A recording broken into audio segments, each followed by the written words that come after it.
ओम गण गणपते नमः। आप सभी का हमारे YouTube चैनल मानवी नक्षिता पर स्वागत है। आज हम आपको बुढ़िया माँ की और गणेश जी की खीर बनाने की कथा के बारे में बताएंगे। गणेश जी रिद्धि सिद्धि के दाता और विघ्न विनाशक देवता हैं, जो पूजा अर्चना से प्रसन्न होकर भक्त की हर बाधा को दूर कर सुख सौभाग्य और धन धान्य से भंडार को भर देते हैं। उनकी दयाशीलता व दानशीलता को लेकर काफी कथाएं प्रचलित हैं, जिनमें एक बुढ़िया से खीर खाने की लोक कथा काफी प्रसिद्ध है।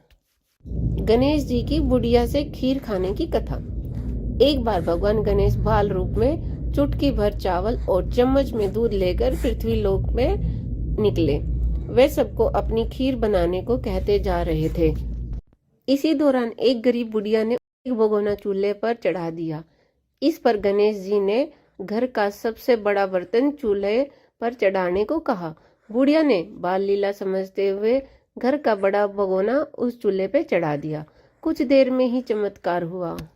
गणेश जी ने दिए चावल और दूध बढ़ गए और पूरा भगोना उससे भर गया। इसी बीच गणेश जी नहाने के बाद खीर खाने की बात कहते हुए वहां से चले गए। पीछे से बुढ़िया के पोता पोती आए तो भूख लगने पर बुढ़िया ने उन्हें वह खीर खिला दी। खीर बनते देख रही पड़ोसन को भी बुढ़िया ने कटोरा भरकर खीर खिला दी।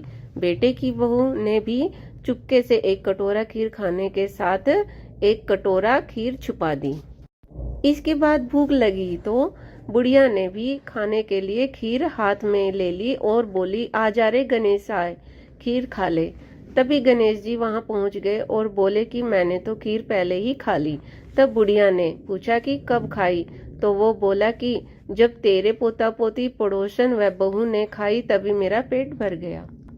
इसके बाद जब बुढ़िया ने बाकी बची हुई खीर के उपयोग के बारे में पूछा तो गणेश जी ने उसे नगर में बांटने को कहा।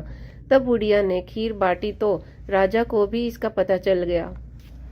इस पर उसने बुढ़िया को अपने दरबार में बुला लिया। सारा माजरा जानकर उसने बुढ़िया का खीर का भगोना अपने पास मंगवा लिया।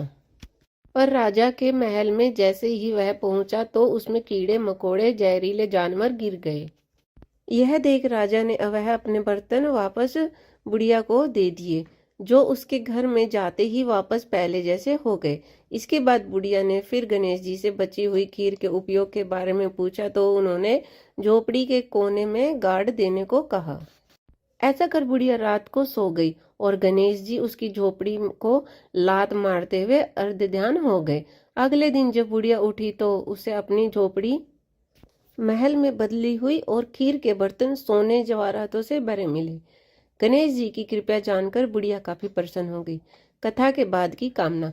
हे गणेश जी महाराज, आपने जैसा फल बुढ़िया को दिया वैसा सबको देना। कथा कहने सुनने वाले और हुंकार भरने वाले और आसपास के सभी को सुनने वाले सबके भंडार भरना।